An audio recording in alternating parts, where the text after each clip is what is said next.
Welcome to the Pantheon.Plus Rewind.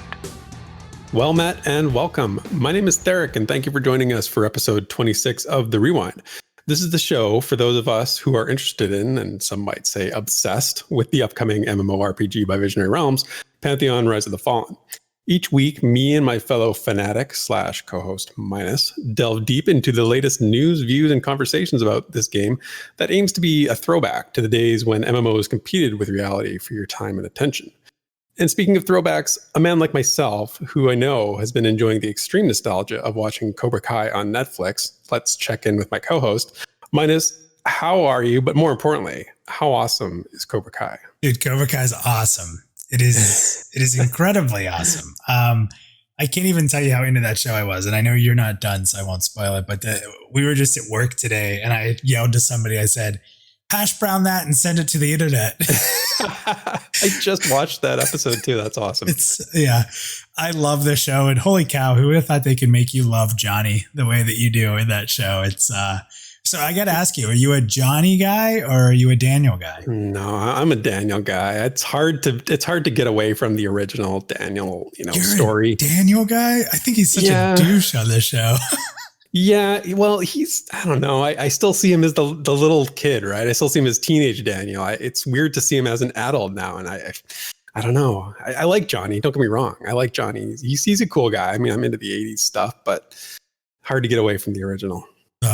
We're so different and yet so alike. I am definitely Team Johnny though. But anyways, man, no, I'm doing good. So I'm ready to go if you are. Yeah, let's roll. This week in Visionary Realms news and notes. Right, as we always do, we're going to actually start with talking about Visionary Realms on Twitter. And they had two pretty interesting debates that happened that I think is some fun things were said. So let's go ahead and start digging in with their first one, which was they asked day one releases. Do you stay up late, take a day off, set time aside to play as soon as the servers go live, or do you wait for the rush to pass and then jump in? So there's a lot of different responses here. We're going to start with one of my favorite ones, which was from Prismatic Dave. I love Dave. I've been a longtime friend of Dave's. Great streamer. He says he keeps it casual. First, he sends the kids to the in-laws for the week. Second, he schedules a 1-week vacation. 3, he calls out sick for 4 days the following week. Then he tells all his friends that he's working on the house for 3 months, so he won't be around. And then he disables text messages until max level. So keeping it casual. Yeah, that is planned out, man. He's not fooling around with this. No, not at all. Chobenhood says, I've never taken time off work for a video game before, but I think I'd make an exception for Pantheon. I've got a few days of vacation time stored up, so just give me a date so I can schedule the days off. Wink, wink, nudge, nudge. Now you can store them up over years. See, that's the plan. That's the way to go. So now in 2 years when the game launches, you've got a whole bunch of vacation carried over. Except most companies don't let you do that, but whatever. True.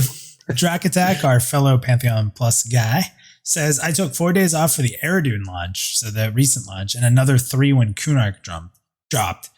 Even though it was a total cluster, it was a blast and I made friends for life. I imagine a week for Pantheon and clicking on login 1,000,000 times to be one of the first ones in. Alicera says, I always take time off for new MMO releases, like a long gamer vacation. The beginning is so much fun to be in a large group of people playing at once and exploring. Even if servers are down, it's fun to sit around with friends and hang out. And then someone actually responded at Just Bev says, oh my God, this is the best. MMORPGs are my top favorite games. There's just something about joining into a new world, just hanging out and surviving together. So they both, I can't, Agreed. I'm not going to say too much because a lot of that is in my response here. So Dave Pryor says, I've been there for day one on so many MMOs over the years, too many to list, but I've only successfully got into the game on a few. The countless hours of login attempts are burned into my memory. He says, however, he will be booking a week off. So with all that, it's such a contradiction there. It's such a, oh man, I know this is the problem, but I'm going to do it anyway. That's a gamer for you. Yeah, exactly. Our pal JJ says, I don't really take time off for normal games, but when it comes to MMOs, ... Whether it's a new one I want to play or a highly anticipated expansion pack, I'll take a week's vacation off just from work, just to play. Yep. Nice. Basgrim says, this one surprised me a lot. Basgrim said, I don't think I've ever jumped on a day one release for a game, but I'm sure I'll make an exception for Pantheon. I can only imagine there will be more than a few days taken off from work. So it's interesting, right? Given how, what a leader of the community he sort of is, knowing that he's never taken time off to get into an MMO. Or that he's just never played day one, like on a game. That's crazy. Yeah. Interesting. Nathaniel James says, I've taken time off for MMOs and I've only not regretted it once. So server issues, crowded starting areas, resource scarcity is frustrating.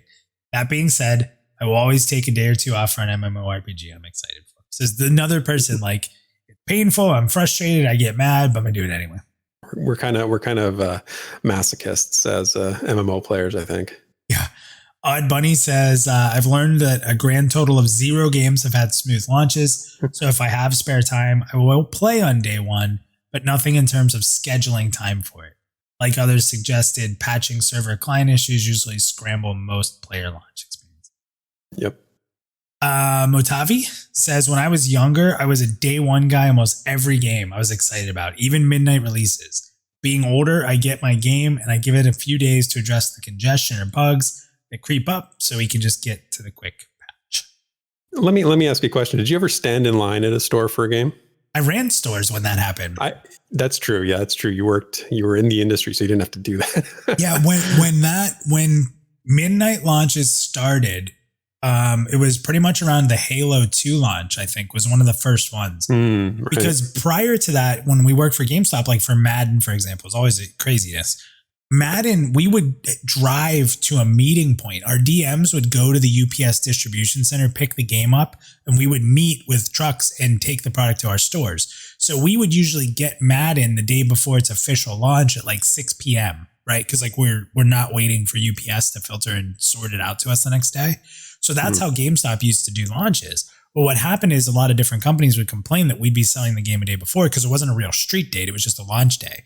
So then what they started doing was street dates, and you had to do the midnight launch because as soon as midnight ticked over, the street date was active.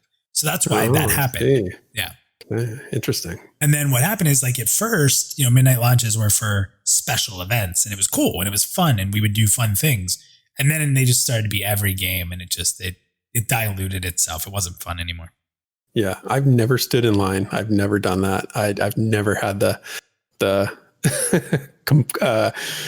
what's the word I'm looking for? The constitution to do something like that. It's usually really fun because like you're hanging out with people who all want the same game. I think since I left GameStop, the only thing I waited outside for was an Xbox One. Oh, there you go. So anyways, little side story there. Yeah, little side story. Blafer says the rush on a new released MMO is one of the best experiences. They love it. And finally, Nicole, who goes by Mirtrix, says, I used to stay up and try to get into the game ASAP and plan ahead for some time off. The mad rush through the dark portal comes to mind. And then they said, now I'm old and I like sleep. So I wait until I get around to it. So that was that. Yeah. I like sleep a lot too. But so I have to say that I'm someone that'll take time off for a huge release of a game or even an expansion. I've always wanted that day one story. And while I know sometimes it can be a mess, I want to be a part of it. Mess or no mess, I don't even care.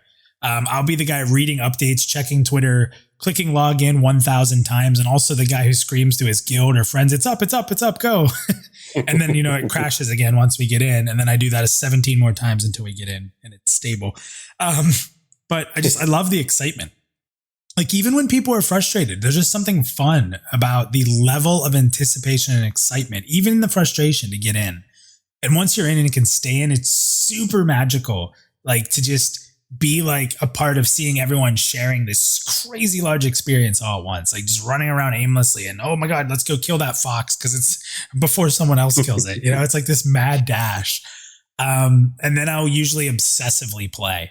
So for the BFA launch, I took off a week. The night before the game launched, we actually played Diablo 3 and we did a season with 4 or 5 of us from the guild. 4 of us because Diablo. A couple people had never played Diablo. We beat the entire game in season from start to end.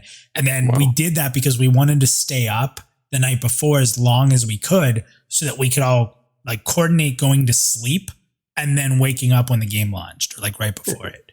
So we did all that. And I actually, at one point we were playing and I was good. I was fine.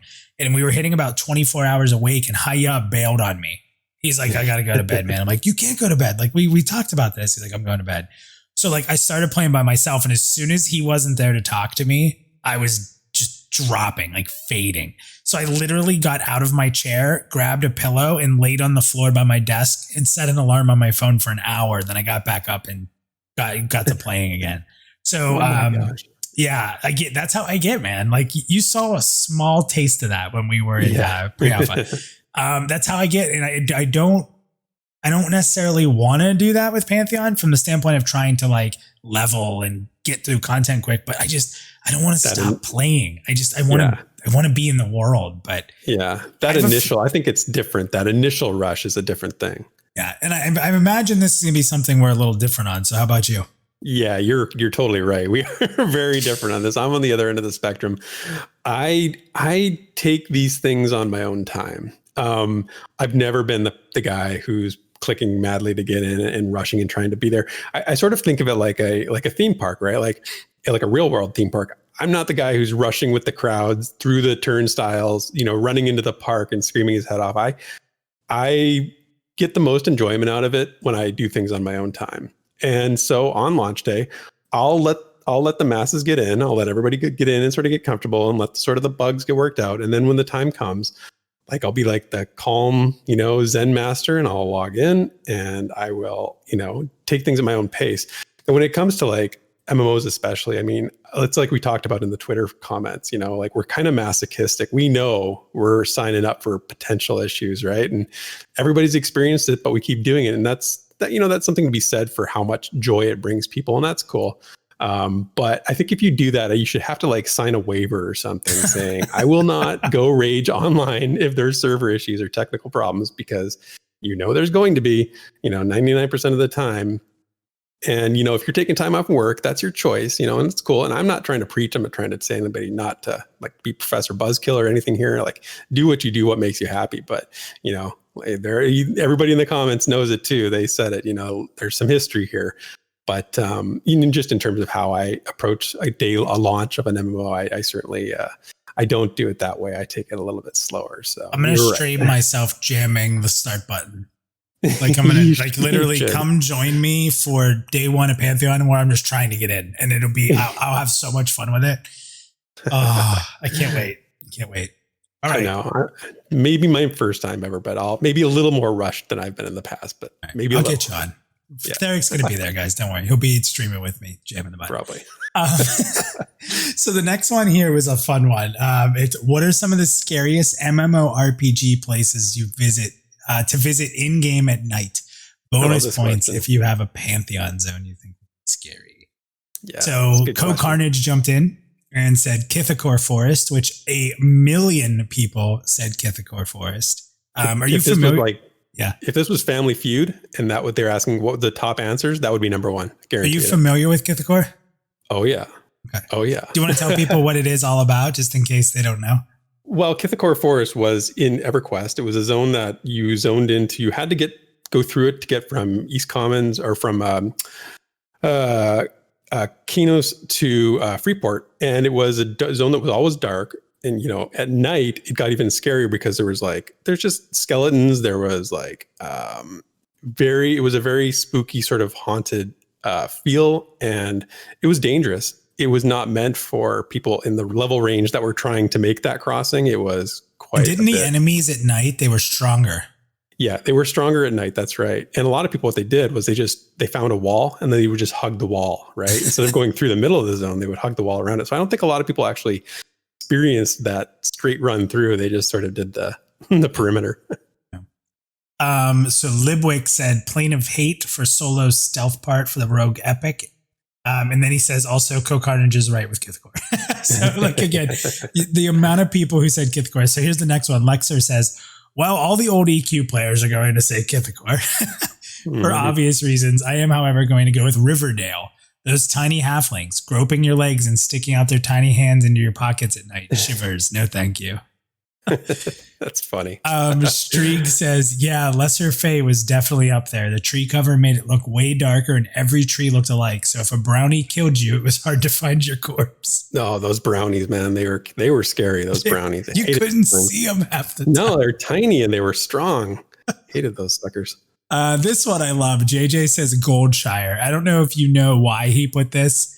So I only know it because of the recent. I know we made a joke on a past episode about what Goldshire was all about. Yeah, like in the RP servers, it's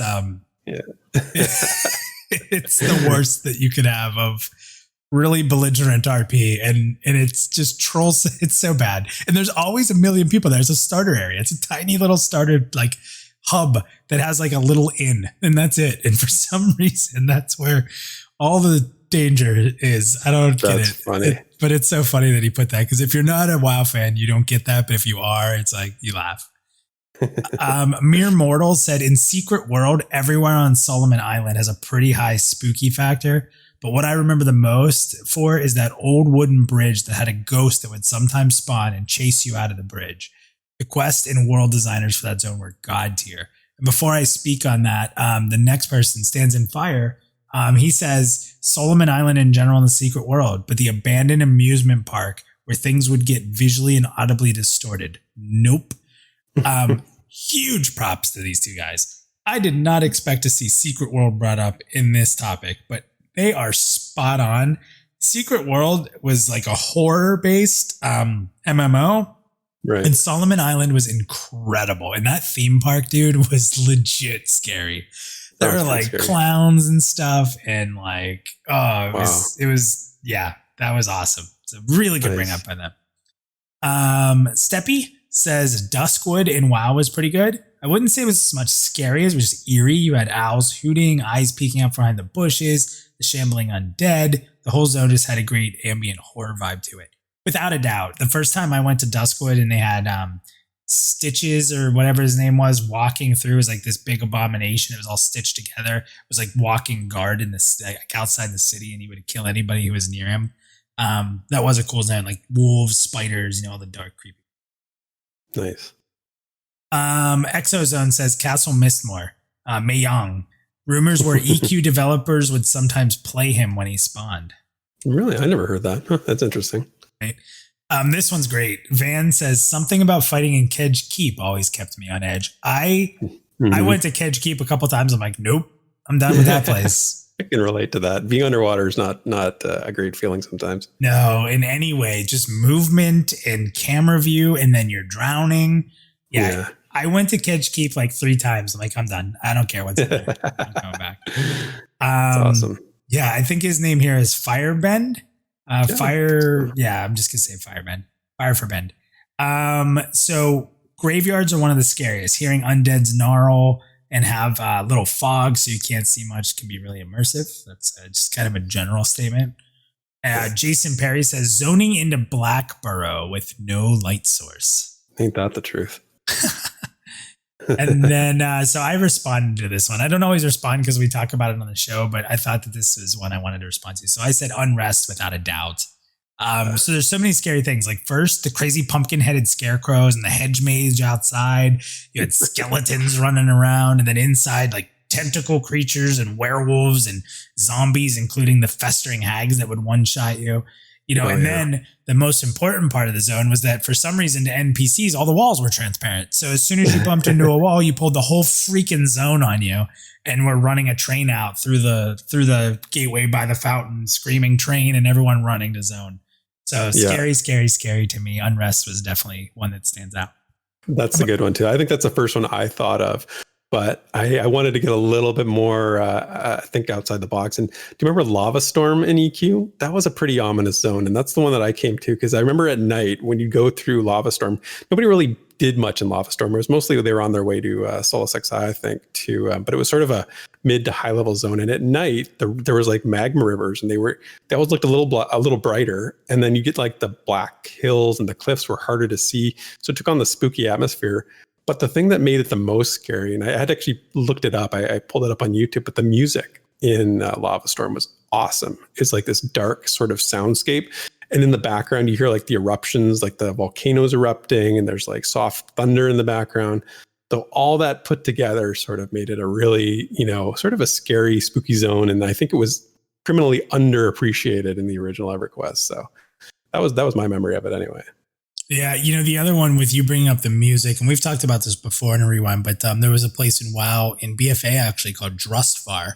And I think I told you about like the quest where you have to find all the stuffed animals for the little girl so she can have a tea party. Yeah. Like that whole event, like the music and the vibe is very witchcraft demony in the whole area.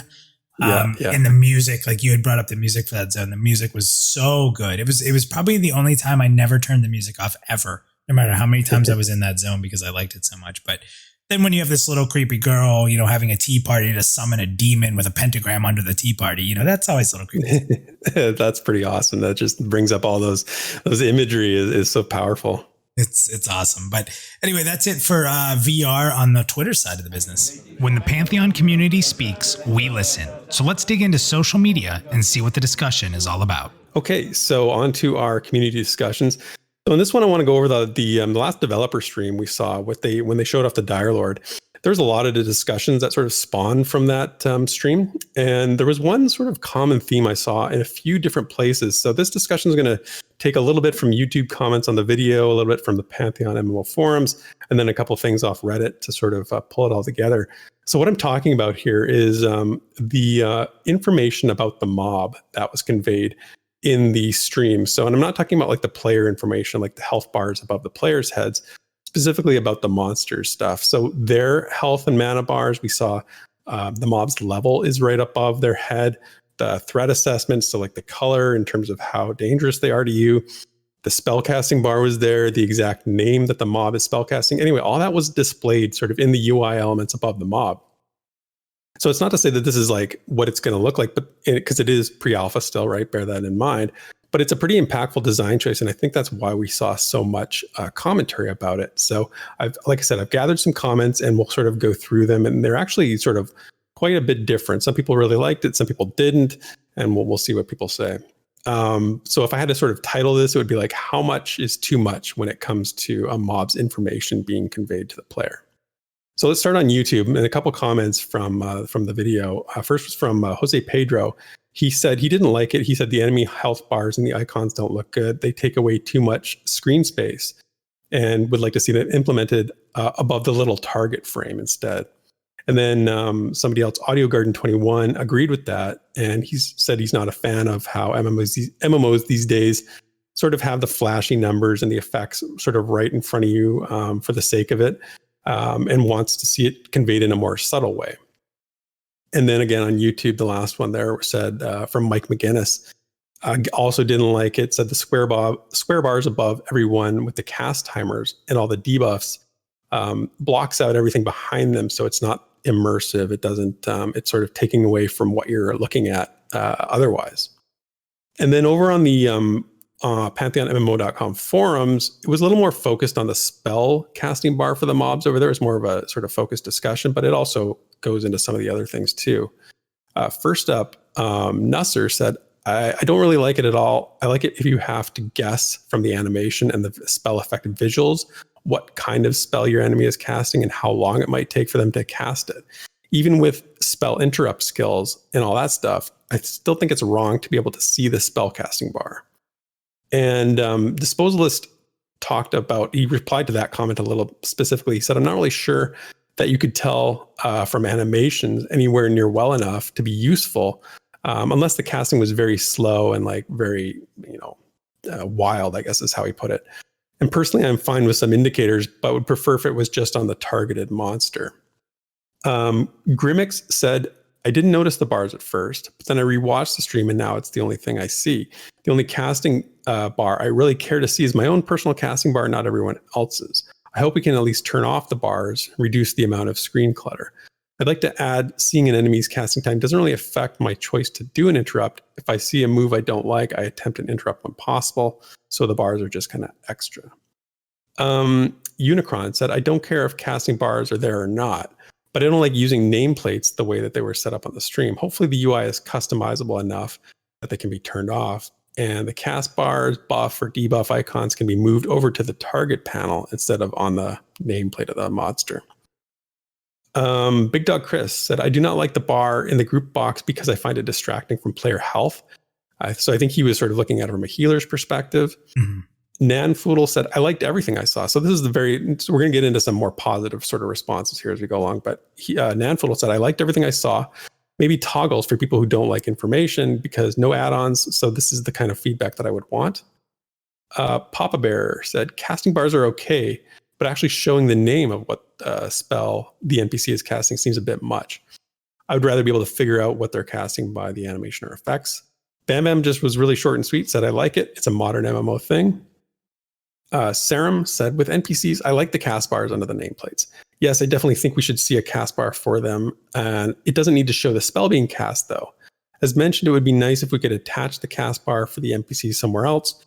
As it was a little cluttered with all that stuff over their head, even though they weren't even in a full group. It was only like 3 of them, I think. Gintaki88 said, while learning to pick up on animation cues is cool, there's usually way too much going on in way of other animations and particles to always pick up on the mob cast. I'm so happy he said that because, like, imagine you have a raid of 40 people and you're trying to look at this mob's like animation in a trash mob. That's not a giant mob. I have a lot. I'm so I don't pre-read this stuff. I've said that a few times. Like, I can't wait to respond. So I'm gonna let you keep going because I got a lot to say here. So that's awesome. I can't wait to hear it. Yeah, I wasn't sure about this topic. I was kind of like, but no, that's a good one. That's a good one. So then Chenzim said, I'd want to see a casting timer of my target and or my target's target. Apart from that, no, that's just clutter. Counterfletch, commenter here said, I want an immersive feel, not a UI-based metagame.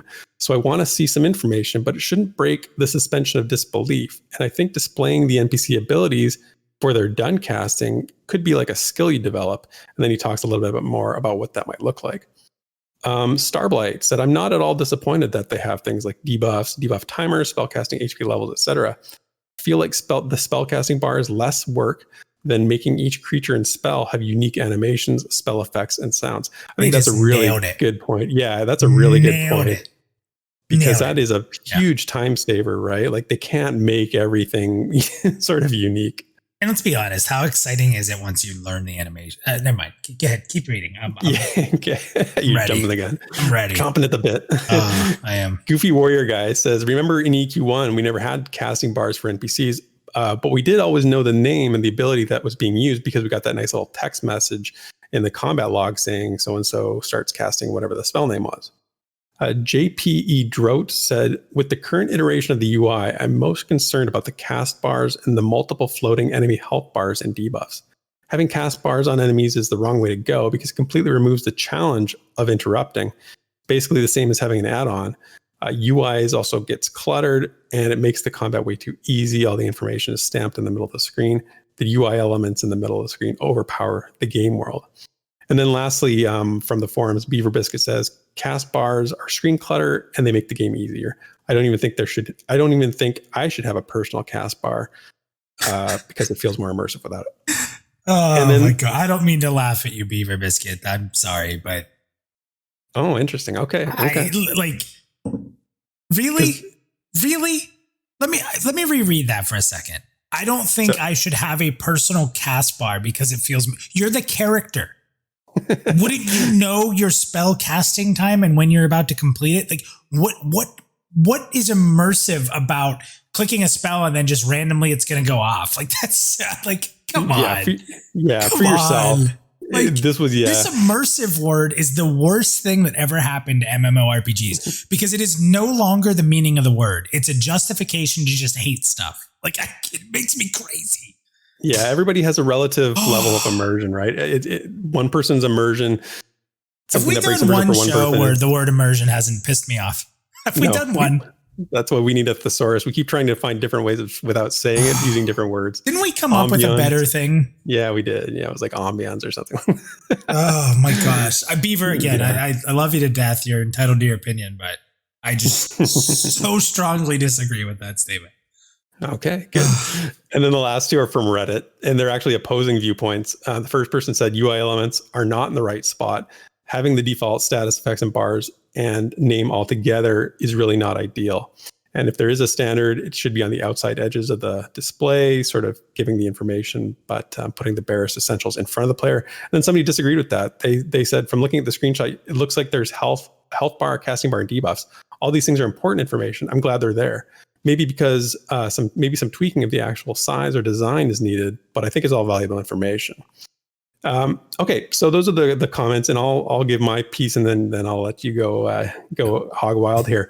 Yeah. So for me, it's sort of like the clutter is the thing. I agree with parts about the clutter, but more important to me is the challenge level here. And I think that when you have a limited number of ways of making combat challenging, we always think of the numbers.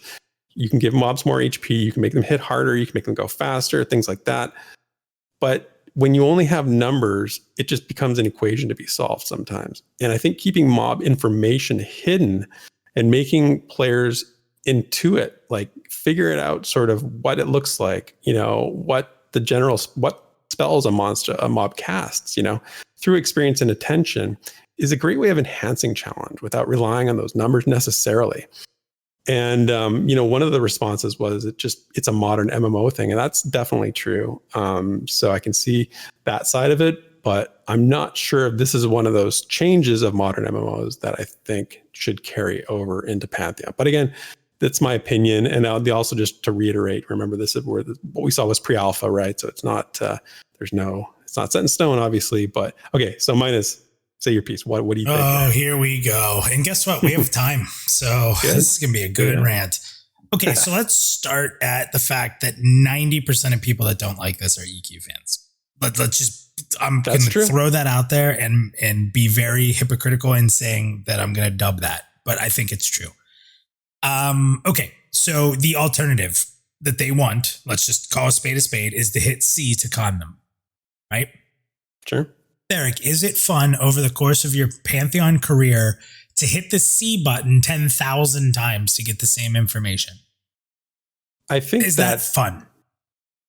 Is it fun? Does it add to the experience? I think it does. I don't think so at all. It's a C button. What's immersive about that? So when I was writing this, one of the things I was thinking about is and I was actually rewatching the video, was I was watching it. I was looking at the things above the monster's head. I wasn't looking at the monster, and I wasn't looking at the environment around the monster. So everything was focused on what debuffs were on it, what the spellcasting bars were, and what the health bar were. I was really dialed in on that. And I think that's what the problem is. I think that's what it takes away. Okay, well, what do you look at? What do you look at when you play EQ then? I mean, you look down at your target bar. No, not necessarily. I mean, I glance at it. I mean, if it's because it's set up differently, right? So I'm looking, I will keep my eye on it and keep an attention on it, but it's not what I'm focused on. It's not directly in my line of sight, so to speak. So when you're killing an enemy, you're not looking at where its health is? I am. I'm glancing at it. I mean, I'm keeping an eye on it. Yeah. But I'm also looking at what's going on in front of me. I don't know. I think that having a con button, because EQ had a con button, is really... we just trying to break our keyboard. If we kill 10,000 mobs and we have to con each one, we're hitting C. Is breaking it down where people are saying it's immersive. Okay, so it's immersive to people to have to hit C. So if I saw a hideous creature, right, and I was walking up to it in real life, and we're talking about this word immersive that's always brought up, so we have to talk real life because that's what immersive is. I'm in the game. If I walk up to a wolf and it looks at me and it's snarling, it's teeth are scary, and it looks at me and it looks like it's bloody, I'm going to know without hitting a C button or saying to myself, I wonder if that enemy is evil. I'm going to know by looking at it. So in all actuality, having it right there is more immersive than hitting the C button. Am I crazy? Oh, no. That's true. I mean, if the mob is behaving in a certain way, that conveys the information. That's I have no problem with that. What I'm talking about what is I'm saying is the name. What if the wolf had a name above its head that was red, said wolf in red letters, and said level 8 beside the name, right? That's the problem that I think. That's okay. Because I'm not looking at the wolf growling then I'm looking at wolf in red with a number 8 beside it. And that's a fair point. But at the same time, then, so if you don't have it, what are you going to do? You're going to walk up and hit C and get the same information. Well, but it's presented in a different way. There's a story that Joppa tells about when they were talking about the perception system. He talks about quests, and he would go into an area and look for that quest marker instead of looking at the environment that was part of the quest and noticing like the architecture and the design and all the intricacies of it. He was just looking for that data feed so that he could do it. And it was, he talks about like, it's sort of like a waste of all that design stuff. And I think that's kind of analogous to what we're talking about here a little bit. It just, having that information right in your face, I think is where the issue comes in. See, I just totally disagree, because having elements that are repetitive and have to do all the time are just, it's needless button clicks. Like it's the amount of times a player would have to hit the C button over the course of 2 years playing. When is that ever? I mean, okay, the first couple times you do it, oh, this is neat. Scouts at you ready to attack, and it looks like it would eat your lunch or whatever. Like, right? Yeah. Okay, so it's at least 5 levels higher than me. That's exactly what it's telling me. If it's this is a formidable foe, okay, it's my level. Like, what's the difference between just having the level up there? Like, what is the time advantage to hitting the C button? Like, I get that it happened in EverQuest, but where is there an intuitiveness and where is that immersion?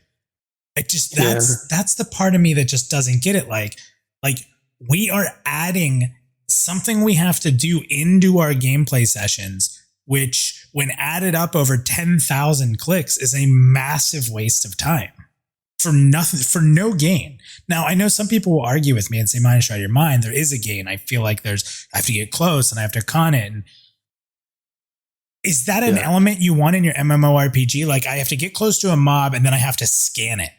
And I have to do that for every mob I ever fight. I do think it does add something in terms of it's not as efficient. You're right. It's not as efficient. It takes an extra step. I think it does add something. I don't know. I respect what you're saying. I get what you're saying. And I know in the long haul, like in the long game, there's some value in what you're saying and having that information just be available without any extra steps. And then, so let's get into the topic too, is here that because it's there, the game's easier.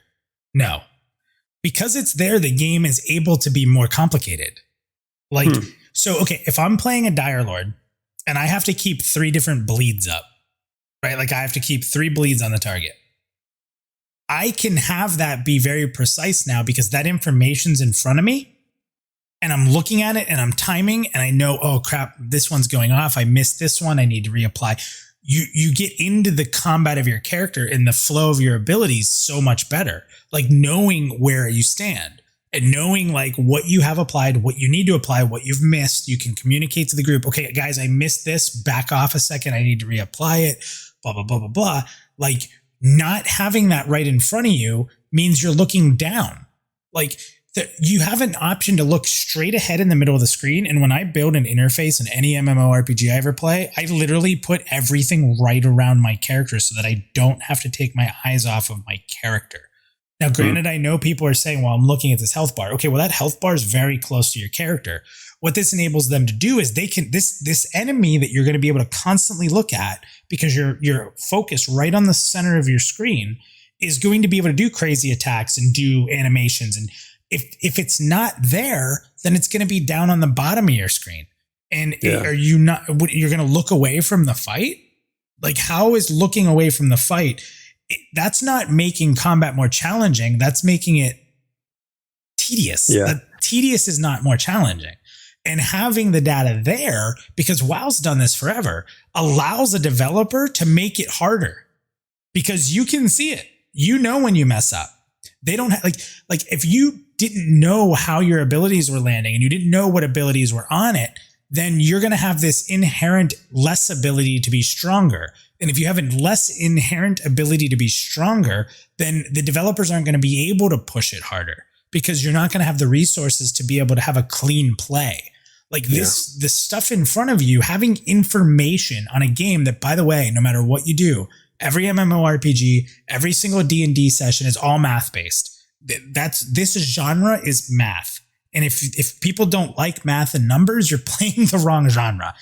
Everything. I don't know about that, but I It's mean, all that's, math. yeah, but if you don't like math, that doesn't mean, you're playing the wrong genre. I But think. the people who say like, oh, well, it's too math based, like everything's like rolling a d20.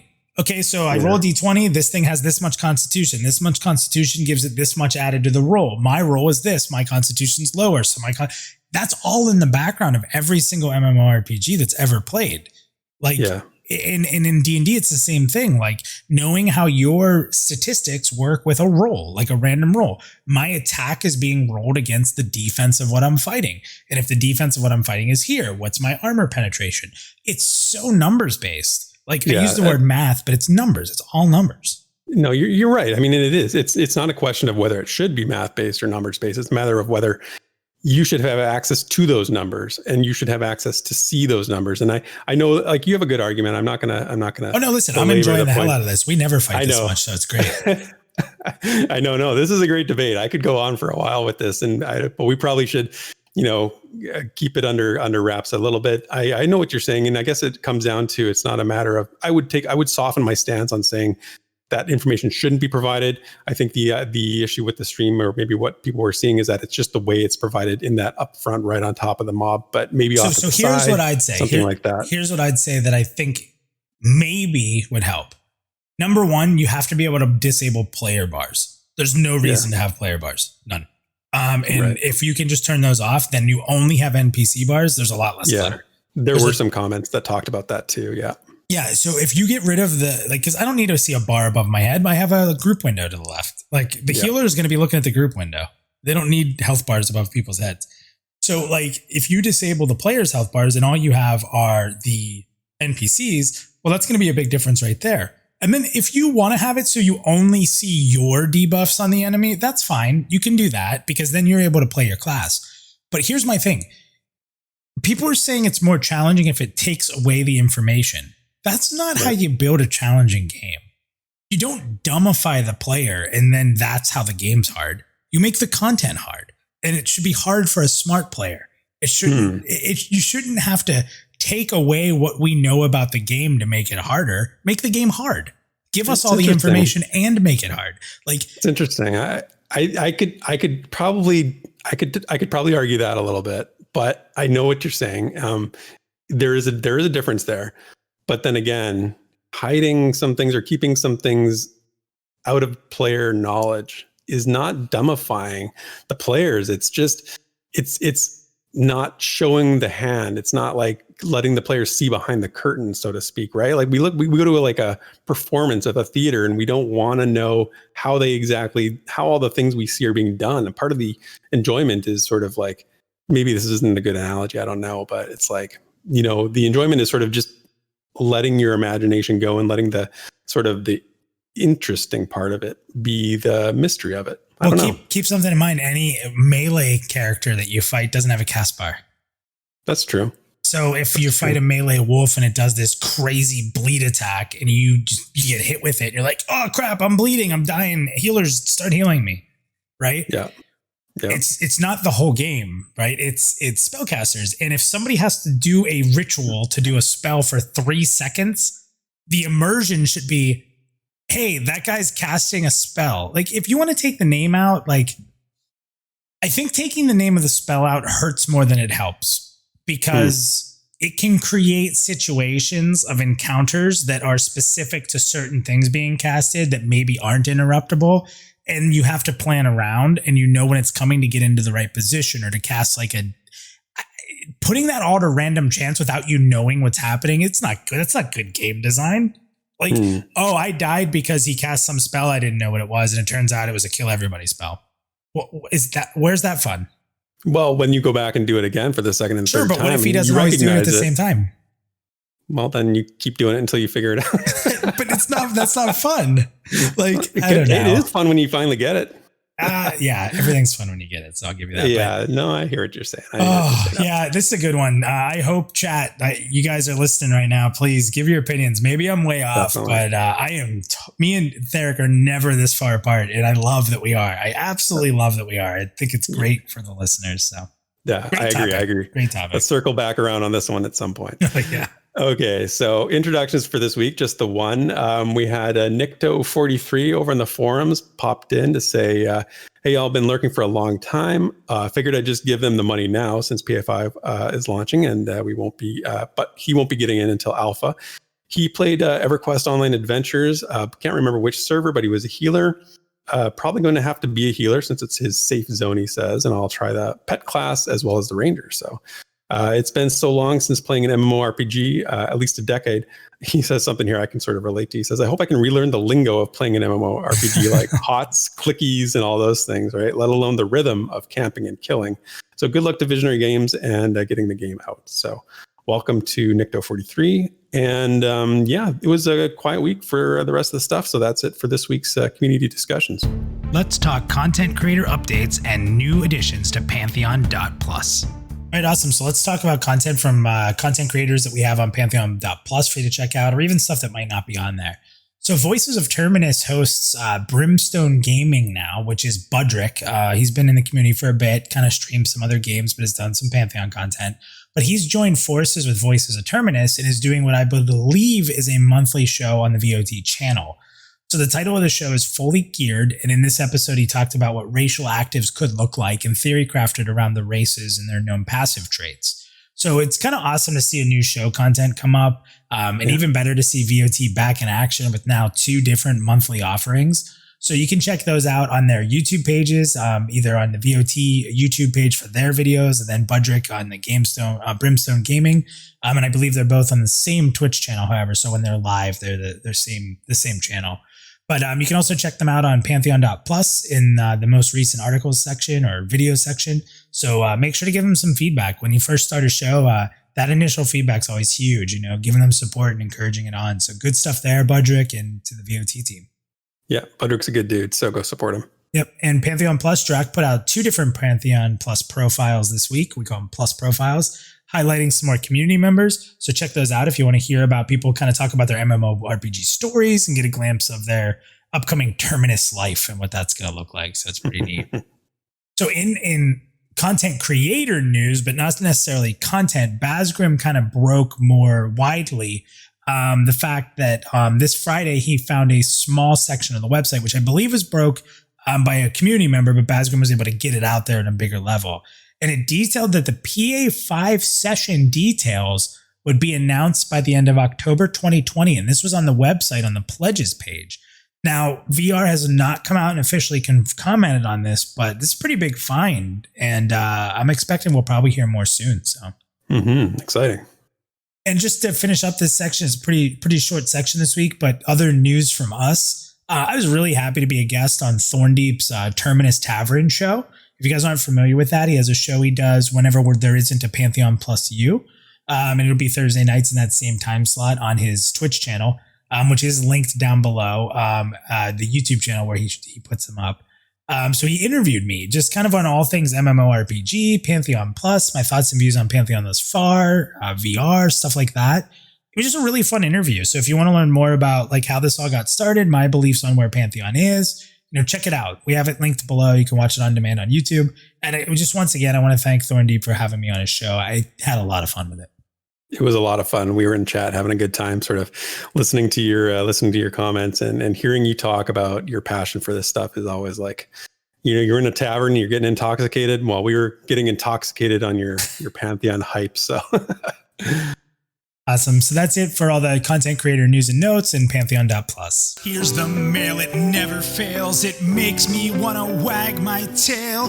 When it gets here, I just yell, mail. We're getting sued. All right. So it's mailbox time. So we have some good questions, 5 questions this week from the community. And some of the questions, not every question made it in that went into our rewind questions section. So I've put those in another document to sort of bring out later when we need some. So the first one this week comes from Gulo Gulo. He had a question. He said, in your guys' opinion, what's more fun? An MMORPG where all the classes are perfectly balanced for their intended roles, or an MMORPG where every class is overpowered in its own way? I'm going to let you start with this one. What do you think? I think it's cool to have classes be overpowered in their own way. I think like perfect balance, number one, is not obtainable. And when you're trying to do it, Like, I right? had the exact same line. My first line that I have in my notes is, I don't know if perfectly balanced is even possible. Well, the problem is when you try to perfectly balance, what you do is you're just this combination of nerfs and buffs and nerfs and buffs and nerfs and buffs. And it's just this constant rotating. Like, you never get a feel for getting stronger as your class. And I think that it's just, sometimes it's fun for a class to be really crazy good at something, like it gives it more class variety. It gives it more flavor. Yeah, I agree. I think imbalance is where the fun is, sometimes that's where the fun lies. We talk about it here in terms of like balance being from like a combat prowess. And I think, it's always about, sort of being, the most effective. Well, no, let's not say that word, but let's just say it's not about combat for everything. Are you going to say meta? I was going to spell it out in full wordage.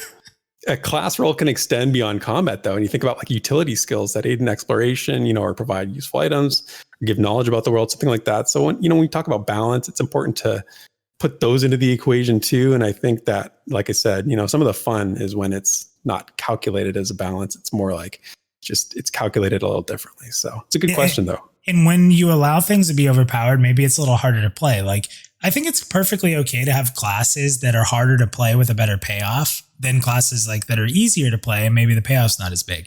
I think that's perfectly fine. And a lot of MMORPGs have gotten away from that. Like they want, like a maximum played class should be just as good as another maximum played class. But like, what if the class is really hard to play? So your top end is great, but making mistakes is painful. Like that's where players can really hone their skills and be very impressive. And I think those things need to exist.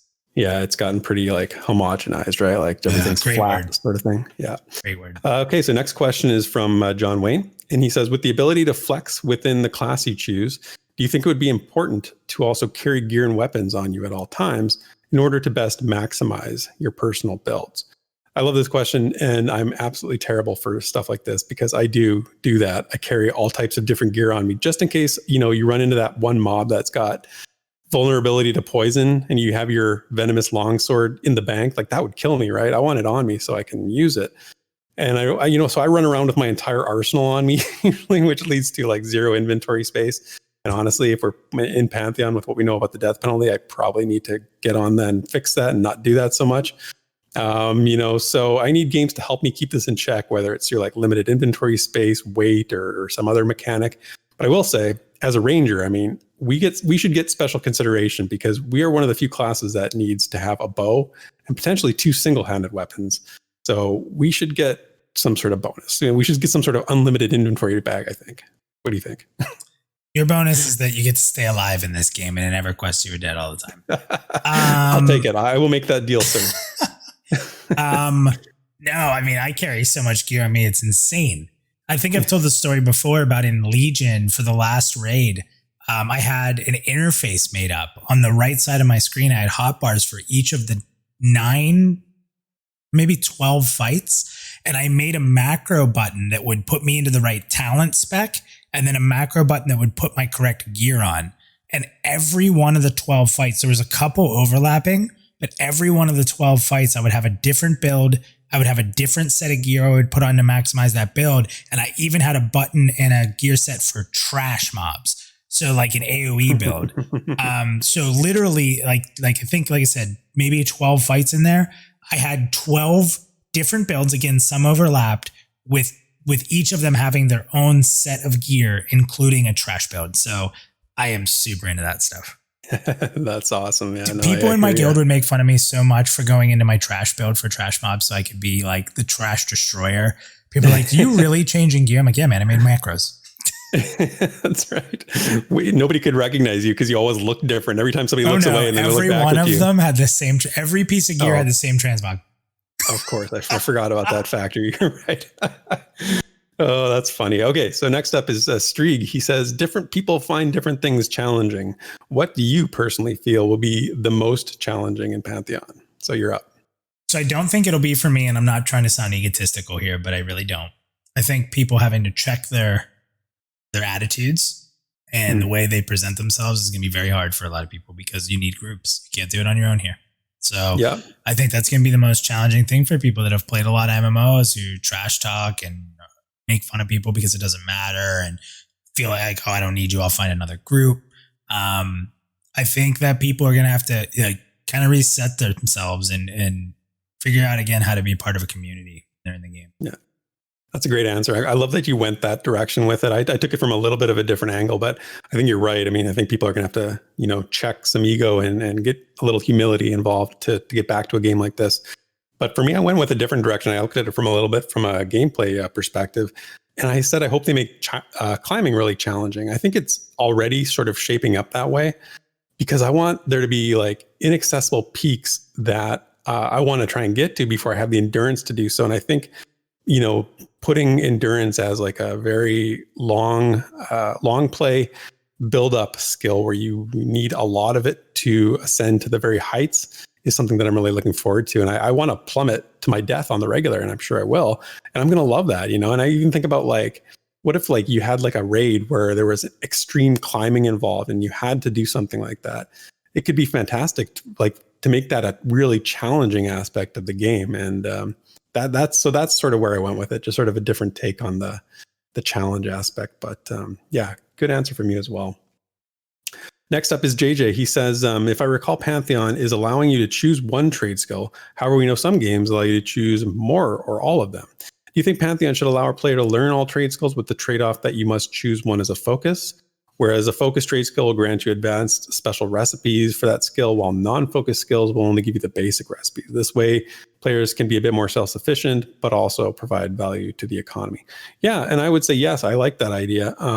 I think that you should have to make choices. I mean, always it's about not being able to do everything and do it as well as anybody else, but making choices and crafting fits into that sort of class identity sort of paradigm as well as we think of traditional classes like combat classes and that kind of stuff. So yeah, I would say, you have to pick one and then have some sort of other skills that you can do, but you'll never sort of get to that same level of mastery. And it's an interesting question though. What do you think? I don't know. It is interesting, but so I'm not a big trade skill guy, so it doesn't really matter to me, right? But the people who really like trade skills are just going to have alts to do them all. So it's this whole concept of like, if you only can do one, but someone loves trade skills, they're going to make as many characters as they need to do them all. So in this, you're saying, okay, well, you can do them all, but then you're going to specialize. So that's going to be the same thing, right? So it's cool that you're doing them all, but if you're going to specialize in one, you're kind of right back to where you want. If someone wants to be able to specialize in multiple things, then they're going to make multiple characters. Now, if you do it like he's saying, and then each singular trade skill, like let's say blacksmithing, you can go into, some special type of cold iron weapons or some other type of weapons or some type of armor or some other type of armor, but you can only pick one. So it's really there's a lot of choices, but you only can pick one. That's going to make it more challenging because even if you make like 5 alts, then, okay, well, I can do all the blacksmith stuff with my 5 alts, but I can't do all the other stuff. So if it's in depth enough where you have all these choices in each one, then that would work really well. Like be able to do the basic of all of them. So you can provide mats, so you can help people, you can build the small pieces, but then funnel it all to these specialists that would probably for the most part be different players, not just alts. I think that could work well. Yeah. Yeah, no, that's a great point.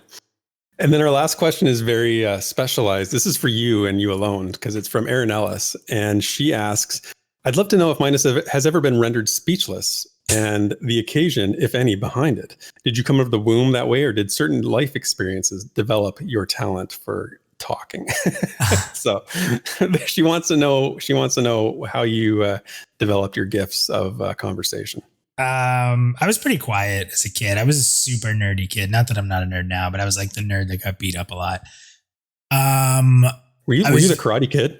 No, I was a super poor, it was a rough life, man. Like growing up was not easy. And I was very quiet and stayed in my house and very introverted, believe it or not. And when I got into high school, I without getting too personal, I moved in with my grandparents and sort of broke all the chains off of me and got to a point of life where I was like, I'm not this. This isn't who I am. And I kind of started wearing crazy clothes and dyeing my hair different colors. And I got my eyebrow and my ears pierced. And I just kind of went to town, like expressing myself for the first time in my life, like 9th grade. Like before that, I was just this shell. And I think that while I got in a lot of trouble and I did some things I probably regret, nothing crazy. But like it really pulled me out of my shell. And then I'd say the next level was when I joined the band and I was lead singing. Like, I feel like once I got over my fear of getting up on stage and singing in front of people, there wasn't much more to fear when it came to talking or expressing myself. Now, on the opposite side of it, if I don't know something, like if someone tried to talk to me about baseball or tried to talk to me about, first person shooters, you're not going to hear me speaking up, because the one thing I do try really hard to do is if I'm not familiar with a topic or I'm not educated on it, I'm going to keep my mouth shut. Like, I got nothing to win in trying to talk about something I don't know. Like, but if I know it and I believe in it and I'm passionate, like I am with MMOs, yeah, I'm not going to shut up. Like, I'm going to be passionate. I'm going to want to talk. But as far as being rendered speechless, again, I'm going to be cheesy here. But when my daughter was born, dude, like, oh, there you go. Yeah, like, absolutely. I didn't know. No, I just looked at her and I held her and there was nothing to say. It was just feelings. Yeah. So that's awesome, man. I know that feeling, and you're absolutely right. Like, there's no words to say in that moment. That's fantastic. Yeah. So a little personal there, a little funny there at the same time. But yeah, no, I mean, I'm a talker. Listen, I'm well aware that one of my negative traits is that I talk too much, and I'm trying to be a better listener, especially this day and age. I'm really, really trying to be a better listener. I'm not great at it. Don't change. You're good. Yeah, no, that's awesome. Thanks for answering the personal question from Aaron Ellis, and we'll wrap up the mailbag there. Awesome, guys. Well, thank you for joining us once again for another episode of The Rewind. 26 weeks we've done this now. Wow. I mean, that's crazy to think. Like, who would have thought? Like, we just were like, hey, maybe this will work, Yeah, and I know. It's hard to believe. It's evolved. We've done different segments, but at the end of the day, it doesn't work without all of you listening live right now, or listening on demand, downloading it from Spotify, downloading it from iTunes. It feels even crazy just to say that you can go on iTunes and search for us and we're there, right? Weird. But it's because we do believe in community, and you guys believe in us. So thank you. Thank you for your continued support. Always give us feedback. We always want any feedback we can get. Tell us what you want to hear more about. Do you want Miles to shut up more so you can hear Theric? Do you want to hear different topics? Like, this show's made for the community. So if you have advice for us, give it to us. We want to hear it. But again, thank you everybody for listening. And that's going to wrap up this week's episode of The Rewind. Cheers, everyone. Thank you for listening to this week's episode of the Pantheon.Plus Rewind. Be sure to follow Minus and all Pantheon.Plus related content on Twitter, Twitch, and YouTube under the name Pantheon.Plus. Also, be sure to follow Theric at PantheonTheric on Twitter. Keep up to date on all Pantheon Rise of the Fallen information on www.Pantheon.Plus, the definitive source for all media of Pantheon. Until next time.